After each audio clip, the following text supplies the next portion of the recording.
പ്രശസ്തമായ ആറ്റുകാൽ ക്ഷേത്ര ഉത്സവത്തിന്റെ ഏറ്റവും മനോഹരമായ കാഴ്ചയാണ് ആറ്റുകാൽ ക്ഷേത്രത്തിലെ വിളക്കെട്ടുകൾ.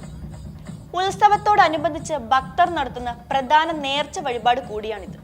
കോപാകുലയെ എത്തിയ ദേവിയെ സാന്ത്വനിപ്പിക്കുന്നതാണ് നാട്ടുകാർ വാഴത്തടയിൽ കൊതുമ്പ് പന്തം കത്തിച്ച് കുത്തി നിർത്തി ആനന്ദ നൃത്തം ചവിട്ടിയെന്നാണ് വിശ്വാസം. ഇതിൽ സന്തോഷവതിയായ ദേവിയുടെ അനുഗ്രഹം ഏവർക്കും ലഭിച്ചു.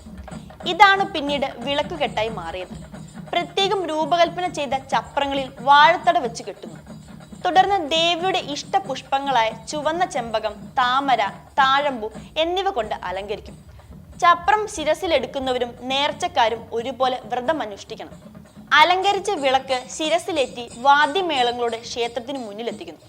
അത്താഴ പൂജയ്ക്ക് മുൻപ് വിളക്കുകെട്ടുകൾ പൂജിച്ച ശേഷം കൊതുമ്പ് ബന്ധം കത്തിച്ചു വെച്ച് വാദ്യമേളങ്ങളോടെ ക്ഷേത്രത്തിന് ചുറ്റും 3 പ്രാവശ്യം വലം വയ്ക്കുന്നതോടെയാണ് വിളക്കുകെട്ട് നേർച്ച അവസാനിക്കുന്നത്. പൊങ്കാല തലേന്ന് വരെ വിളക്കുകെട്ട് നേർച്ച തുടരും.